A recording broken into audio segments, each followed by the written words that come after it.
भगवान व्यास मुनि का नाम तो आपने सुना ही होगा, जो महाभारत के साथ साथ 18 पुराणों के रचयिता हैं, जो स्वयं भगवान श्री हरि विष्णु के अवतार हैं। उन्हें भूत, वर्तमान और भविष्य जानने की दिव्य दृष्टि प्राप्त थी।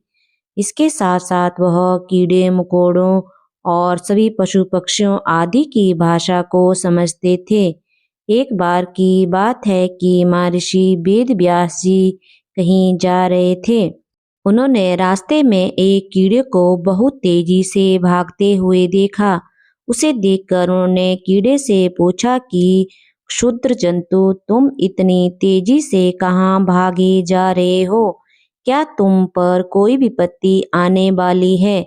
वेद व्यास की इस बात से कीड़े को बहुत चोट पहुंची, जिसके बाद उसने कहा कि हे महर्षि, आप तो इतने ज्ञानी हैं और आप सब जानते हैं कि यहाँ क्षुद्र कौन है और महान कौन है। क्या इस प्रश्न और इसके उत्तर की सही सही परिभाषा संभव है?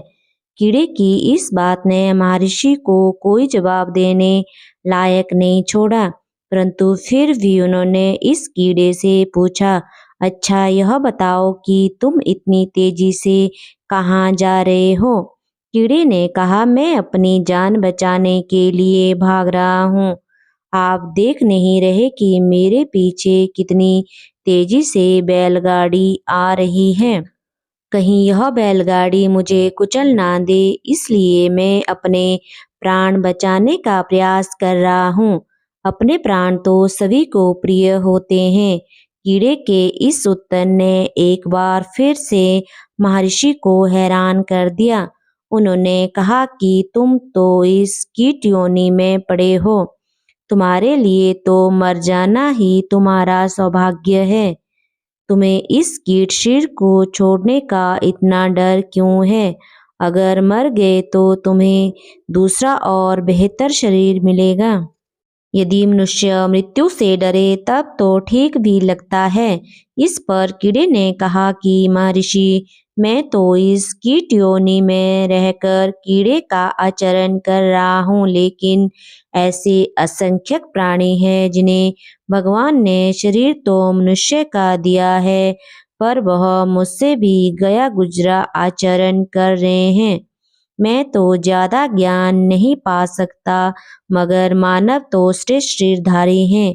फिर भी ज्यादातर मनुष्य ज्ञान से विमुख होकर कीड़े की तरह आचरण कर रहे हैं।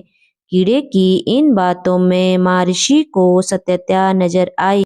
वे सोचने लगे कि वाकई जो मानव जीवन पाकर भी देह शक्ति और अहंकार से बंधा है, जो मनुष्य ज्ञान पाने की क्षमता पाकर भी ज्ञान से विमुख है, वह एक कीड़े से भी बदतर है। इस सब के बाद महर्षि देवव्यास ने कीड़े से कहा, नन्हे जीव, चलो हम तुम्हारी सहायता कर देते हैं। तुम्हें उन पीछे आने वाली बैलगाड़ी से दूर पहुंचा देता हूँ। परंतु कीड़े ने सहायता लेने से इनकार कर दिया और बोला, मुनिवर, श्रम रहित जीवन विकास के द्वार बंद कर देता है। कीड़े के इस कथन ने महर्षि को ज्ञान का नया संदेश प्रदान किया।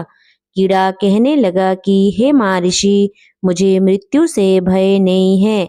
मैं तो यह सोचकर भयभीत हूँ कि इस संसार में मेरी कीट योनि से भी अधिक नीचे की योनियां हैं।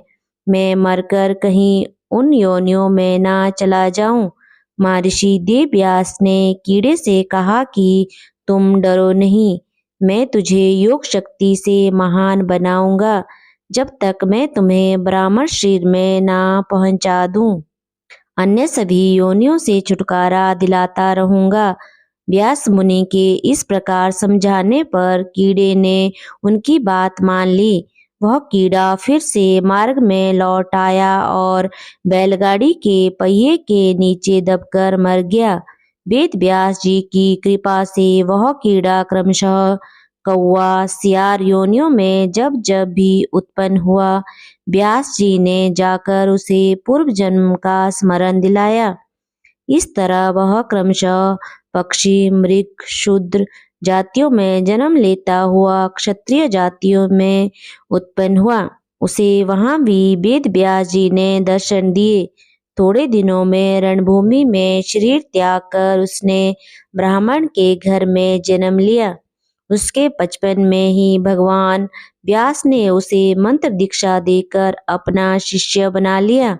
भगवान वेद व्यास जी ने उसे 5 वर्ष की उम्र में ही सार तत्व मंत्र दे दिया, जिसका जप करते करते वह ध्यान करने लगा।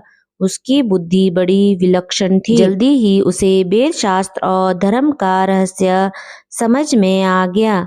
एक बार व्यास मुनि ने उस ब्राह्मण कुमार को अपने पास बुलाया और कहा कि कार्तिक क्षेत्र में कई वर्षों से एक ब्राह्मण नंदभद्र तपस्या कर रहा है।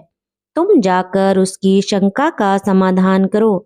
वह ब्राह्मण कुमार कार्तिकीय क्षेत्र में तप कर रहे उस ब्राह्मण के पास पहुंचा और बोला, हे ब्राह्मण देव, आप तप क्यों कर रहे हैं?